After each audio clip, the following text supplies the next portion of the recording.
Hi everyone, I'm Alexandra Vukovich and I'm a British Academy Research Fellow, a junior research fellow at this college. And I'm working on Byzantine and Slavonic history. So I'm going to tell you a little bit about the Land of Darkness and the Global Middle Ages.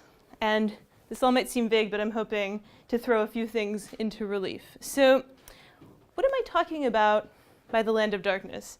You might be surprised, but I'm actually going to talk to you about the Viking world.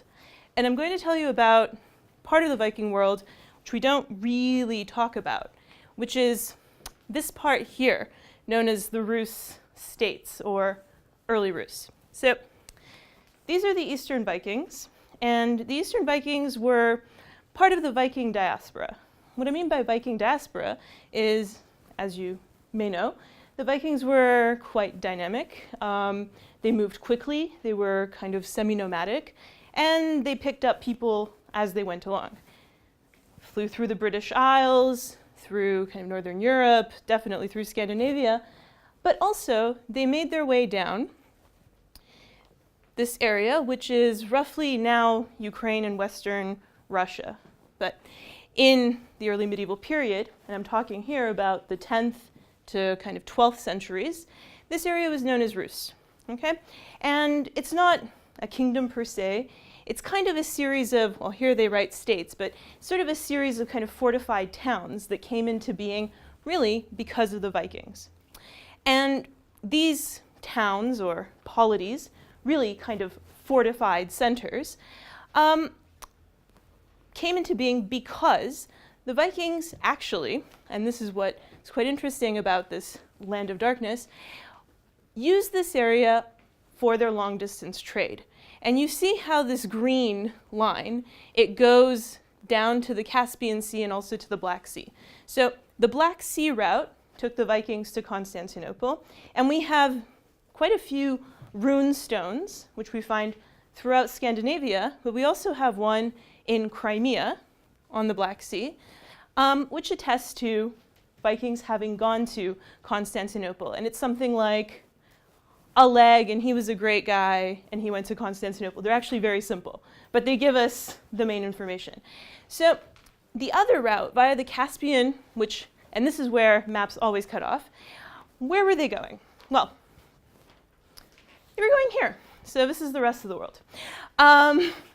They were heading down towards, via the Caspian, to the Abbasid Caliphate, to the Samanid Emirate, which was part of the large Islamic empire ruled by the Caliph in Baghdad.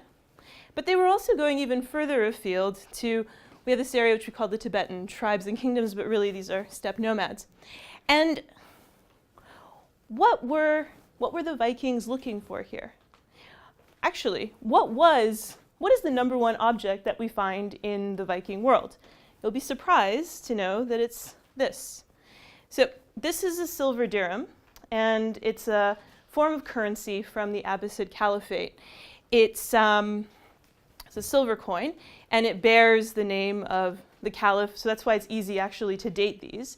And we find them from throughout the Abbasid period, so roughly from the end of the 8th, mainly 9th, 10th, and then some 11th century coins. And these coins were minted throughout the Caliphate, so from the Abbasid Caliphate in Baghdad all the way to the Samanid Emirate, which covers modern-day Uzbekistan, Kazakhstan, etc. So this is actually the most common object found in the Viking world, and it was carried from Central Asia and Baghdad all the way up through what's now Russia, Ukraine, and into Scandinavia. And how do we know about this? Well, through these. So this is a Viking hoard. And you can see this is what it looks like when it's found. It's kind of, it's not very pretty to look at, but mainly containing silver. So these are silver rings, and they all weigh about the same. So you have bullion, you have these silver rings, and then you have coins, and you have a lot of coins.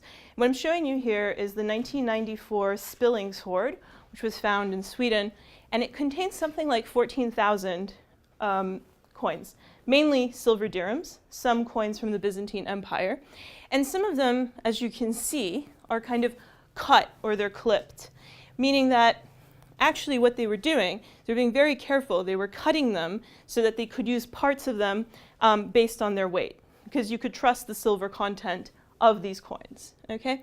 So actually there is kind of a uniformity in terms of weights and measures. And probably the coins really served at sort of according to their weight. So it was their intrinsic metal value, and then the weight of that value that could be used as a means of exchange. Okay? So not currency as we see it today. Now, it's not only that Vikings were hoarding these coins, but also we get kind of an insight into the Viking imagination, because some of these coins, particularly those of the Byzantine world, they captured the imagination of the Vikings. I'll show you one of them, particularly this coin. This is a coin, it's a silver Eurasian, so a silver coin, of the Byzantine Empire. This particular one shows the Emperor Constantine VIII and the Emperor Basil II, and if you don't believe me, it's on the legend, but we're not going to look at that now. So this coin is found in reproductions, imitations, throughout the Viking world. It appears in hoards, but it also appears like this. And here, so this is the original, and these are two coins. This one at the top was found in Tmurtokan, which is in southern Russia, kind of roughly the area of Crimea today. And this one below was found in Gotland in Sweden. And both of them are copies of the Byzantine coin. As you can see, the legend has disappeared. It's kind of roughly imitated as kind of square pegs. And here it's just sort of, it's kind of like fake lettering. So this coin, what mattered was the symbolic value, the iconography of the two emperors. That's what had to be reproduced. Perhaps it was a token brought back by some adventurer or trader who had gone very far afield to the Byzantine Empire. Perhaps it was something else. But this coin trickled, you find it in kind of trickles from Tmurtokan, like I said, Black Sea area, all the way through Sweden, kind of culminating in the Anglo-Saxon world, where to some extent it influences this. So this is the Hand of God coin of Ethelred II, so 10th century. And here we have the kind of the praying coin. So here the iconography of the imperial figures disappears, and you still have the cross, potent, but the two figures are replaced by the hand of God. So this was one means of imitation. Another means of imitation occurred in what's now kind of Ukraine, also Western Russia, so early Rus. And the early Rus, they went for something a bit different, which was they opted to really copy Byzantine coins. And here, for example, we have a coin of Vladimir I, so 10th century, the 10th century Prince of Kiev, who Christianized Rus, according to the chronicles. And he copies the Byzantine coin. However, he adds his own legend. And the legend reads Vladimir na stole, which is Vladimir, and this is his throne, or Vladimir on his throne. So there is some guarding of his own identity, but at the same time, we really have something that's a mixed symbol. So it's wanting to both incorporate elements of Byzantine heritage while guarding something local. In this case, the Slavonic language, and also the figure of the Prince of Kiev. However, don't want to overemphasize coins, because as I said, the coins didn't really function as currency. In fact, in this period, we have something like a dual currency system. And this is probably the most banal object found in hoards and in archaeological excavations, stretching from the Anglo-Saxon kingdoms all the way down through what's now, well, early Rus, so Russia and Ukraine.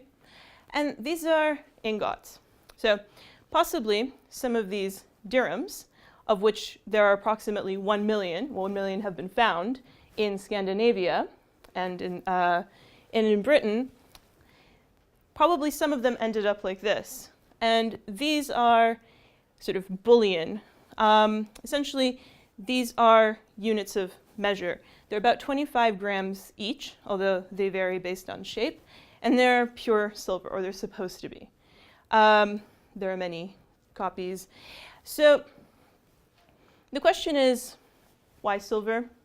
And also, what does this mean in terms of early monetary systems? Well, we don't really know. This is the next step. But the one thing that I can tell you for now is that once we begin to look at objects versus text, we really see kind of an opening up of medieval history, making it really kind of a global affair. So in this case, we see this major axis of trade that up until very recently hadn't really been thought about in terms of its range. And in this case, ranging from, well, actually from Ireland all the way down to Central Asia. And just to give you an idea of the dynamism of this trade, the Viking winter camp at Torksey in Lincolnshire, which we know dates to around 872, 873, contains coins that had been only minted approximately 10 to 12 years before that in Central Asia. So think about medieval modes, technologies of travel within 10 to 12 years through trade connections, through trade cooperation. Coins were moved all the way from Central Asia, modern-day Uzbekistan, to Lincolnshire. So, thank you.